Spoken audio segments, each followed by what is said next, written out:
ದೇವ್ರ ಕೋಣೆಯಲ್ಲಿ ಈ ವಸ್ತುಗಳನ್ನು ಇಟ್ಟಿದ್ದರೆ ಲಕ್ಷ್ಮಿ ಕಟಾಕ್ಷ ಲಭಿಸುತ್ತೆ. ಲಕ್ಷ್ಮಿ ತುಂಬಾ ಬೇಗನೆ ಪ್ರಸನ್ನಳಾಗ್ತಾಳೆ.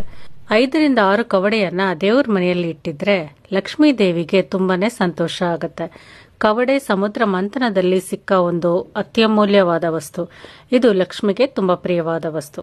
ಗೋಮತಿ ಚಕ್ರ, ಇದು ಅಷ್ಟೇ. 5 ರಿಂದ 6 ಗೋಮತಿ ಚಕ್ರಗಳನ್ನ ನೀವು ದೇವ್ರ ಮನೆಯಲ್ಲಿ ಇಟ್ಟಿದರೆ ಲಕ್ಷ್ಮಿಗೆ ತುಂಬಾ ಇಷ್ಟ ಆಗುತ್ತೆ. ಇದು ಅವಳ ಪ್ರಿಯವಾದ ವಸ್ತು.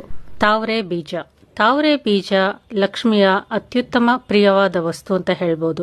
ಲಕ್ಷ್ಮಿ ಪೂಜೆಯನ್ನ ಮಾಡಬೇಕಾದ್ರೆ 108 ತಾವರೆ ಬೀಜಗಳನ್ನ ಶೇಖರಣೆ ಮಾಡಿಟ್ಟು ಅದರಿಂದ ಲಕ್ಷ್ಮಿ ಅಷ್ಟೋತ್ತರವನ್ನ ಹೇಳಿ ತಾವರೆ ಬೀಜದಿಂದ ಅರ್ಚನೆಯನ್ನ ಮಾಡಿದ್ರೆ ಲಕ್ಷ್ಮೀ ದೇವಿ ಪ್ರಸನ್ನಳಾಗ್ತಾಳೆ. ಮಲಾರ್ ಬಳೆ, ಚಿಕ್ಕ ಚಿಕ್ಕ ಬಳೆಗಳು ಬರುತ್ತೆ. ಅದರಿಂದ ನೀವು ಲಕ್ಷ್ಮಿ ಪೂಜೆ ಮಾಡಬೇಕಾದ್ರೆ, ಲಕ್ಷ್ಮಿ ಅಷ್ಟೋತ್ತರ ಮಾಡಬೇಕಾದ್ರೆ 108 ಮಲಾರ್ ಬಳೆಯಿಂದ ಲಕ್ಷ್ಮೀ ದೇವಿಗೆ ಅರ್ಚನೆಯನ್ನ ಮಾಡಿದ್ರೆ ಲಕ್ಷ್ಮೀ ದೇವಿ ಬಲು ಬೇಗ ಪ್ರಸನ್ನಳಾಗ್ತಾಳೆ.